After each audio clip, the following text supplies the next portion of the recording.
Hi, everyone. This is Steve Kick, mortgage loan officer with LMCU and a member of the West Michigan chapter leadership team of the MMLA and your host of the MMLA Connect Podcast. Today, I have a very special guest, the Vice President of the State Board. He's also the AVP of, is it processing production Uh, operations? Mortgage operations, correct. Operations at Yep. Michigan First Mortgage, correct? Yes. All right. And we have Brian McCown, CMB, AMP, and CRU. So he's got all the credentials here. Very excited to have you. I was able to interview the state board president, Kate McDougall, and now I have the president-elect for 2025. So feeling pretty excited to have you on here, Brian. So thanks for showing up and giving Oh, us your my time pleasure. today. Yeah. Thanks for having me, Steve. This is great. Sounds good. Hey, I want to tell everyone your career and how you got to where you are. I know you've had quite a long career in the mortgage industry. So if you can tell us about, your beginning and your middle and your end and how and where you're at now and what you're looking forward to. Sure. And again, thanks for having me on here. Yeah, I'm really happy MMLA has been able to do this. You had a great session with Kate. And I'm looking forward to, continuing on the good work that she did next year in 2025. But Absolutely. for me, yeah, so for those of you who don't, I'm Brian McCown, AVP of Mortgage Operations at Michigan First Mortgage, which is a division of Michigan First Credit Union. So I have all things non-sales, servicing, secondary. We'll leave that stuff to somebody else. And so I have all of operations. The career, probably like a lot of us, I found myself in the mortgage industry. It was after school was done and needed a job, and it was Flagstar Bank gave me my first opportunity in mortgage, and they said, we think you'd be a good fit in our underwriting department. And I said, that's great. What is that? And none of us go to school Yeah. for this, right? Right. And so they brought me in, and my first job, so it was with Flagstar, and for the first month, I ordered mortgage insurance. And I started to talk to more and more people and just expanded there. So I started, most of my career has been in underwriting. The last little bit here has been in operations, but I realized going through my career, I've been pretty fortunate. This is not by design. I've worked in wholesale division of a bank at Flagstar. I worked for a mortgage insurance company. I worked for a large bank in their retail organization, an IMB, a credit union. So I've kind of made the rounds to a lot of the channel. Oh, and one of the largest wholesalers. Forget that. How could I forget? One of the largest wholesalers in America. And Yeah. working with brokers. So it's been a really good perspective to see all of the different challenges, benefits, pros and cons as each channel has. So unknowingly, I've created a pretty diverse career for myself and got a nice picture of that. But Yeah. most recently, in January of 2020, I started with Michigan First. 2 months later, after taking over operations, a little thing called COVID happened, and we were off to the races with all the craziness of that year. So Yeah. um, I I do value that very much. Not that we had to go through COVID, but you learn a lot in times of high volume or almost triage environment, and we had both. I feel that. So we were able to jump in and really identify um, just things we had to do and the direction we wanted to go in. The mortgage division here at Michigan First is 7, 8 years old, coming up on, so a relatively young division inside a very well-established, almost 100-year-old credit union. That's So awesome. it was great to go through there and just tackle all the challenges that we faced over the last 4 years, highs and lows. And as you know, in a credit union organization, which was my first time in this channel. So it's been a good ride, continues to be. Yeah. You have a rounded career, obviously, from, what you've just told us. But I think I want to touch on how, Mhm, we talk about, you said triage, right? Like we were, mhm, drinking from the fire hose, I would say, during COVID with volume, highest of highs, and then literally the lowest of lows, right? I mean, mortgage companies have been closing left and right, mhm. unfortunately. So it's just, wow, what a stark difference it's been in the industry, from, basically one year to the next. No, correct. it is kind of crazy when you look back at, the extreme high. I mean, not being in sales, but obviously people had record years of origination in their careers. Yeah. But that carried over to the operations folks as well. I mean, we kind of traded a lot of ops folks those first couple of years, but their ability to earn and be successful and be exposed to, different organizations and have to figure things out on the fly. Yeah. We all pulled together really well. So even in the most challenging of times, the mortgage industry is filled with survivors. It's a very cyclical business. You get a pretty thick skin of, I have to just absorb this, go with the flow, let's figure this out. Yeah. While running 100 miles an hour and taking care of a borrower who's freaked out about buying their first house. Yeah. And it's a good, when you're surrounding yourself with really good people and you have a great team that we can look to each other and lean on each other, it makes all the difference. And I'm blessed that, I've been able to do that. But coming out of that from a volume standpoint, from a challenge standpoint, you made the mention, we all have a lot of friends that have left the business or are furloughed still, or have been downsized and, and they're relying on that mortgage grit to just get through this, Yeah. and hopefully the market normalizes. So yeah, it has been a difficult challenge, but again, it's being part of the MMLA, being engaged in your industry, whether it's sales or operations, finding those peers you can rely on, finding your for sales referrals partners and just sticking with everybody during the tough times and having a positive attitude and looking towards the future. The folks I've talked with, and I don't know if you've had the same experience over the last couple of years, it's been very difficult, but highly optimistic. Everyone has been forward thinking and said, the most recent 2 years have been tough. Great. Let's retool. Let's add programs. Let's do all those things during the COVID years with all the volume.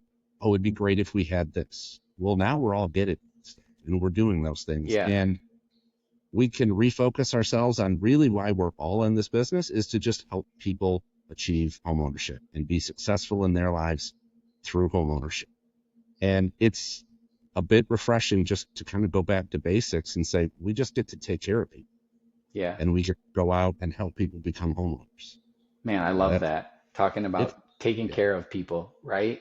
That's truly what it's come down to. I'm still on the front lines. I'm selling loans. Mhm. So I am working with the borrower and discussing that. And, I like to call it holding their hand through the process now. And it's become much more of a personal experience for me as well as the client, because the more that you can empathize with them and understand what they're going through and just maybe answer a question that, an email or a text message might not, do, it's been a great experience to retool, right? Because we had so much volume that we couldn't really do that, and so now it's back to basics, right? Communication and making sure that you follow up with people and tell them the right thing and give them good advice. So I'm glad you talked about that.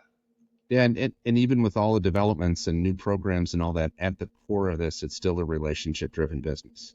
Us sitting here talking every day, you pick up the phone and engage. What's the best way to get through the 1,000 steps of a mortgage process?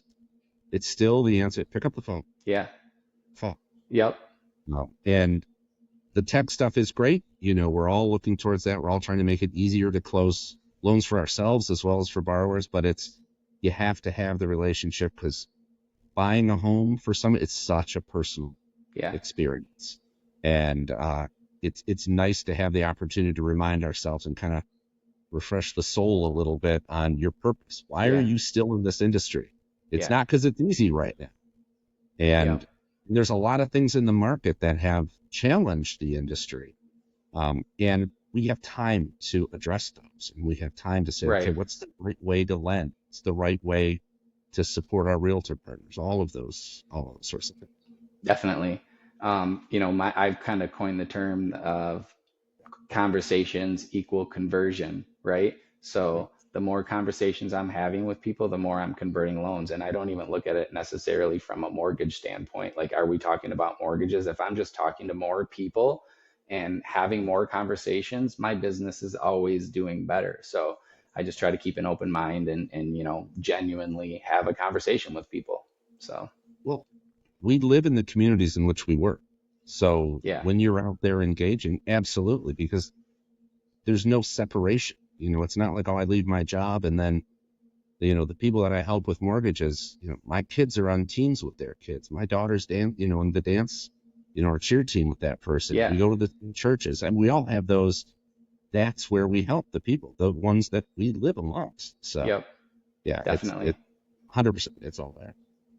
Well, as we move through the conversation here, I would like to touch on, kind of your career through the MMLA, Hmm. and how it's really helped you. Obviously, I'm doing this podcast because of my involvement in the MMLA. It's done wonders for me, and I think you can probably reiterate the same thing. But would love to hear your side of, how you got involved in the MMLA, why you got involved in the MMLA, and how it's helped your career.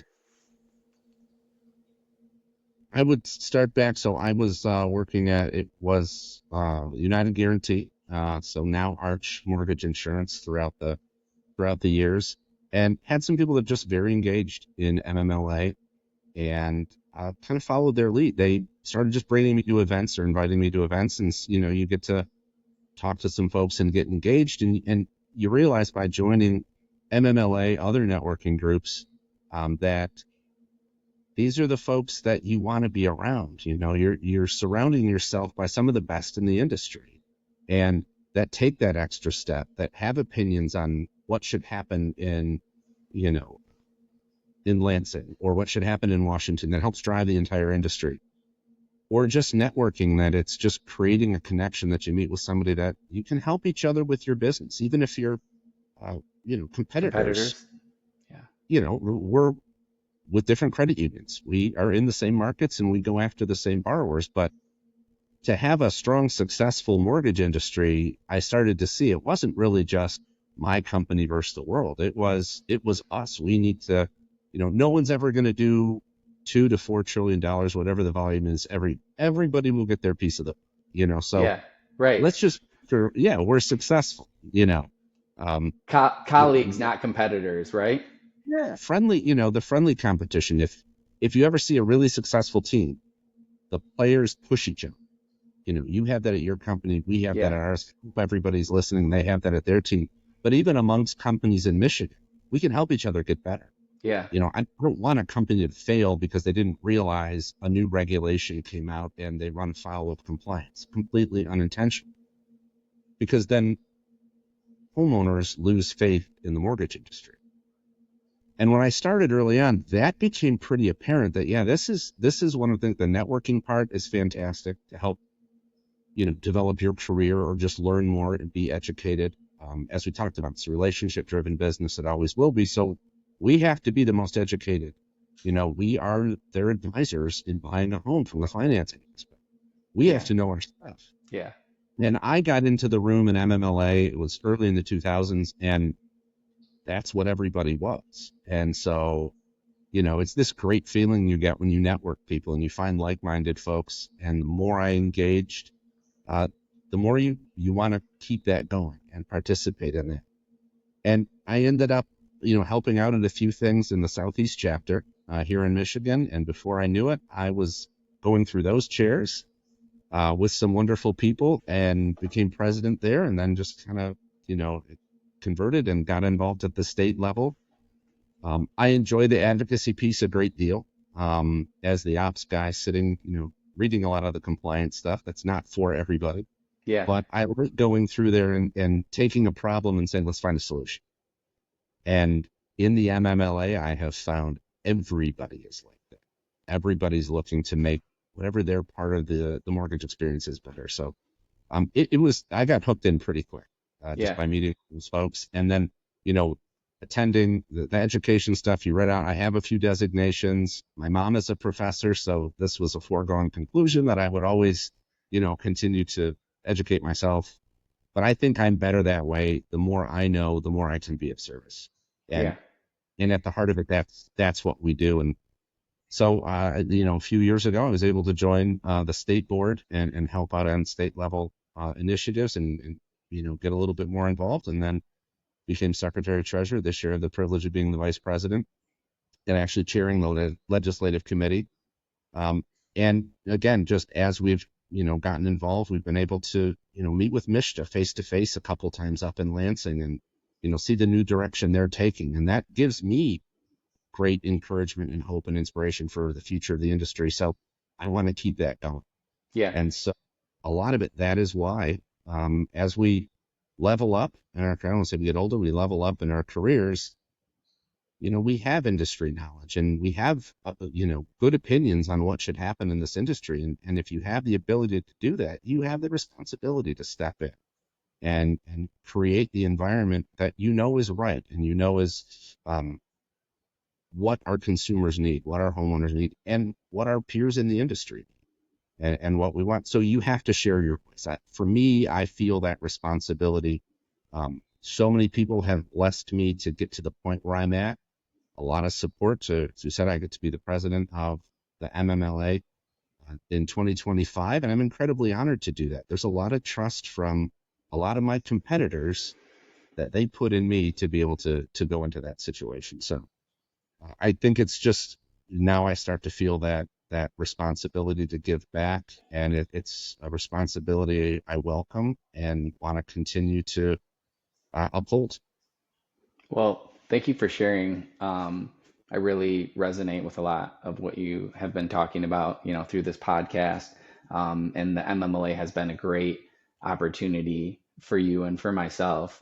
As you can see, you're moving through the ranks here, but it's also been an opportunity for you to continue to learn and to continue to get better. And that's probably why you continue to succeed and move up and do things, right? Is because you're always continuing to learn. And I think that's something important. If you're going to be a leader, that you have to show, that you're willing to continue to learn, right? And become better. Yeah.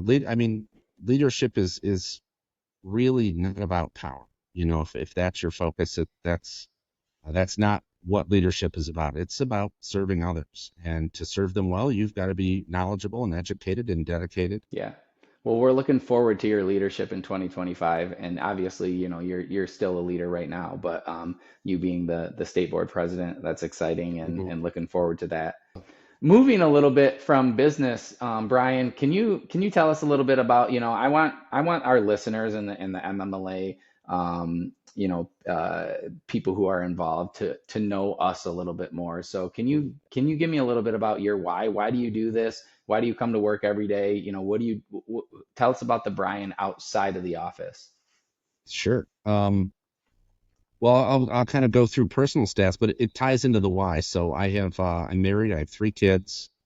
All of them are still in school between 5th grade and 11th. So we got a little later start. We were the couple that said before we have kids, we're going to travel, and we did. And so we got to do all those things. And now we've had 3 kids, and we're running all over the place in school. So yeah.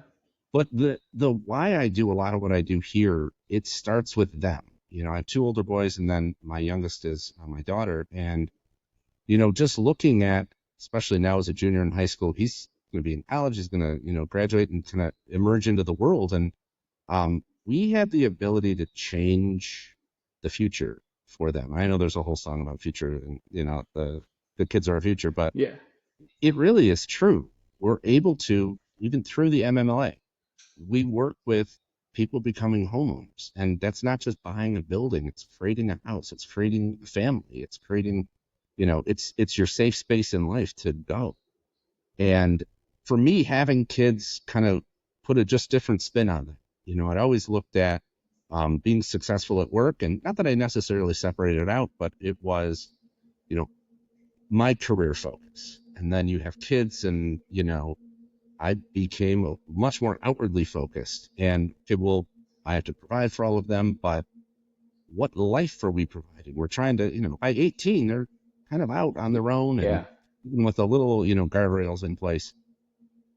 What are they walking into? What challenges could I help fix now that would be easier for them, or they'll be better prepared for? Or maybe those are challenges that shouldn't be there because there's going to be something else that comes up. I've always enjoyed think just personally, I've always enjoyed seeing an issue, having a vision, and then I may not know how to get there, but I like that journey. I like where I'm in operations. I like saying, this is our vision. Let's build a process on how to get there, while creating win-win scenarios. It can't be great for the LO and horrible for a process. There's Yeah. ways to make it work where, no, it's a win for everyone. I really enjoy doing that. And part of this is, it goes even back to what I did prior to mortgage. I was an actor, I was a director, and I was a producer, and in theater. And so you have a Are you blank state. serious? Yeah. What?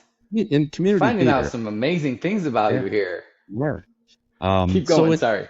no, but it started with there. So everything is, you pick up a script. What's the story? How are you going to tell it? And it's pretty similar concept wise to what we do in mortgage. Okay, you've got a borrower. They have a vision. They have a dream. Okay, how are we going to get them into this home? And how are we going to do that so it's successful? Nobody likes a loan falling apart at the last minute. Yeah. So how do we avoid that? And how do we create that process? I really enjoy creating solutions. I like puzzles. I like figuring them out. I like then reanalyzing them and, okay, how do we make that better? And in the role I'm in now, I'm very fortunate. This is after I got into mortgage for a little while. I knew this was the direction I wanted to do. I wanted to be the one to help set up this process, that system of work, so we could be successful. And so what gets me up every day is I kind of look at every day as opening night, and I get up. I've got to make sure I've got a good cast and crew, that's surrounding me. But then if you think about that analogy, every single loan is opening night for that borrower. They're coming to one share. Yep. And it's theirs. And you got to make it the best, right? Yeah. And we can't have an off day. Oh, that one didn't close. Well, that impacts 4 other closings, 4 other people trying to move. For example. So I think a lot of it is I like to see other people succeed as well. And I like to have a hand in coaching them, and hopefully they bring stuff out of me every time. Every time you have a coaching experience, I learn a little bit about them. I learn a little bit about me. I really like that. I really enjoy that sort of intangible aspect of our business, and I'm blessed to be able to do that. I'm very fortunate that I got to this point to be able to do that. So that's a little bit of the why, but it really does start with, I look at the kids and, we have the opportunity to make this part, our housing market, mortgage, a better place, one that, makes sense. They want to work in? People to, I don't know.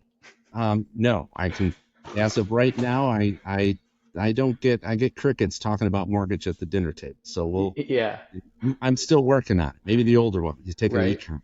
We'll slide. Hey, there we go. Hey, finance classes, they're starting to come into play. Never know. So. But that's the why. I like to see people succeed, and I like to be able to create environments where people can be successful. I love that. Before you leave our listeners, can you tell us your one positive thing with the mortgage industry that you can leave us with? I would say that it is the mantra we use here. It's the concept of set the next person up for success. From any industry, if you provide value, you are going to be successful. The success will follow. Provide the value first, the success will follow. That's true in sales, that's true in operations, that's true with the lock desk, servicing, wherever it is.